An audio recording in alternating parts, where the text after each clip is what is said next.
Well, we're here on top of Pine Mountain on the border of Virginia and Kentucky, and Pine Mountain rises up out of the Virginia and Kentucky coal fields and goes for about 100 miles down into the central and eastern Tennessee.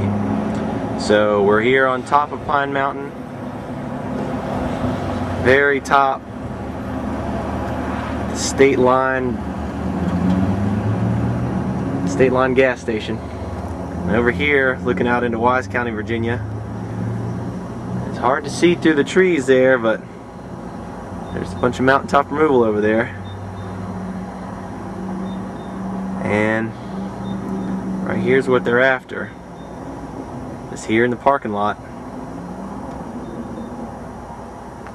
Here's a good example. Right over there.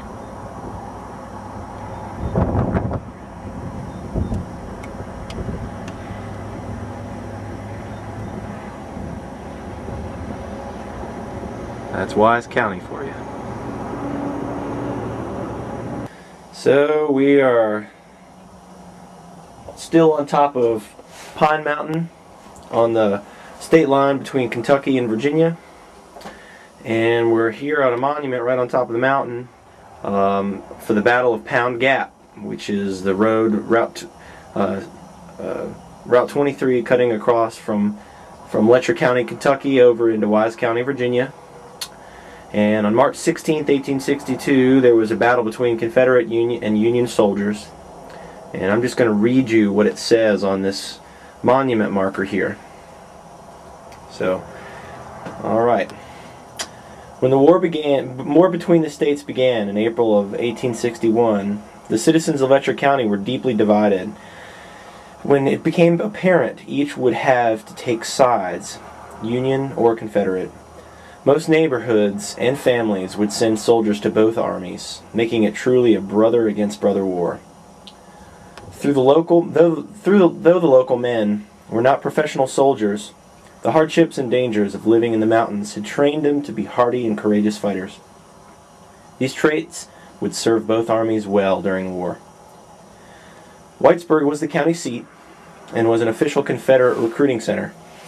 The nearest Union recruitment centers were Manchester and Louisa. Both armies used the town and surrounding bottoms as campgrounds and training fields. The small town was also used as a hospital for sick and wounded troops, many dying between and being buried there.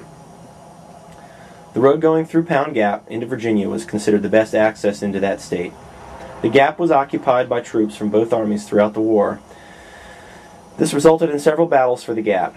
Largest on March 16, 1862, when General James Garfield and his Union troops defeated Confederate troops guarding the important passageway. On June 2, 1864, General John Hunt Morgan and his rebel cavalry routed a large contingent of Union defenders in the gap on his last raid into Kentucky. Constant skirmishes and fights between the two armies occurred in Letcher County throughout the war.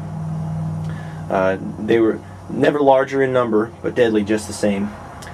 Both armies patrolled the mountainous areas in an attempt to protect the inhabitants from bushwhackers, gangs of soldiers with no allegiance to either side. This constant fighting resulted in hundreds of deaths, many resulting in hard feelings that continued years after the end of the war.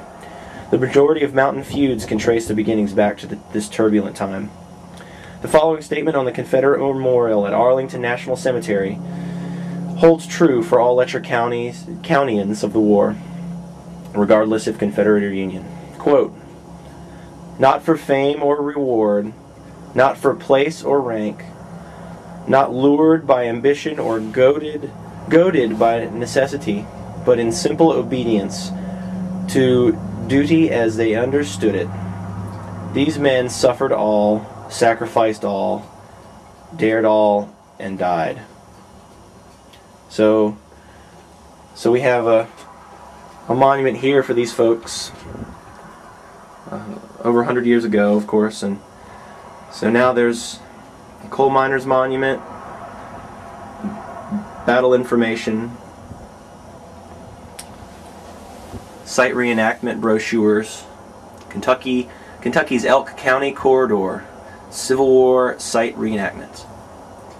And then maps, pictures, old photographs, and one man in particular, very famous, made famous during the war. His name is Ben Caudle. Colonel Ben E. Caudle, 13th Kentucky Cavalry.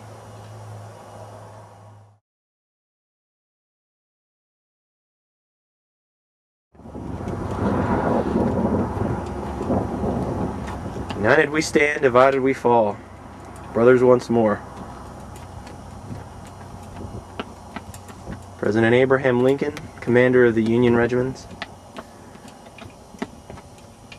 President Jefferson Davis, a Kentuckian, head of the Confederate regiments. Abraham Lincoln, Kentuckian. So here is what we have left of the Confederate battleground, or the Civil War battleground.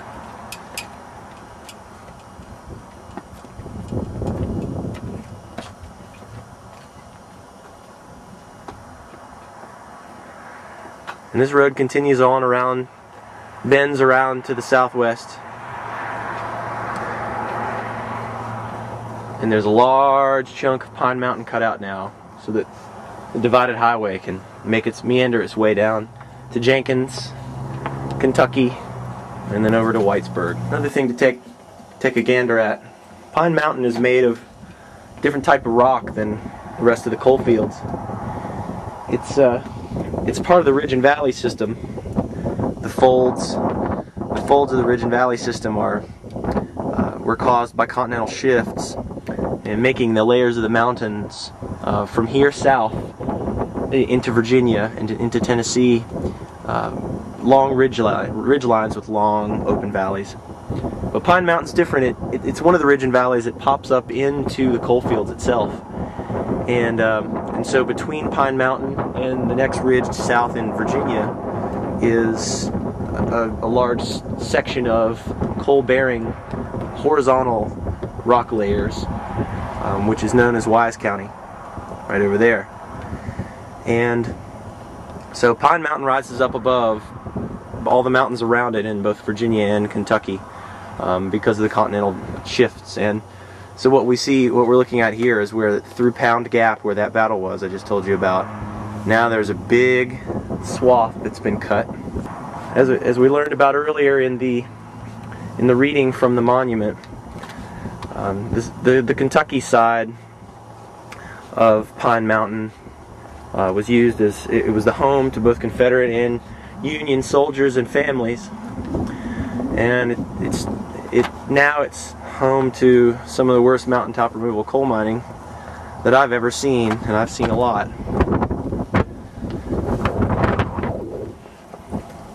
Here you go. That's our Eastern Mountain home.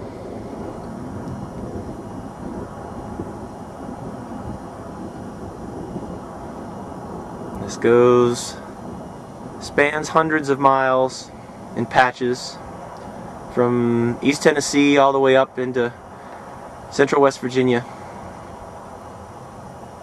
All the large-scale surface mining is happening all over. There's a big valley fill right there.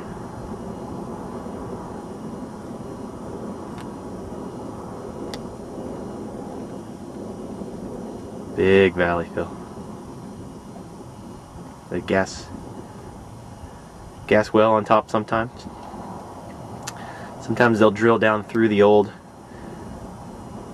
mine site and continue to tap the gas resources coming off the coal seams underneath that they didn't get to. How about them apples?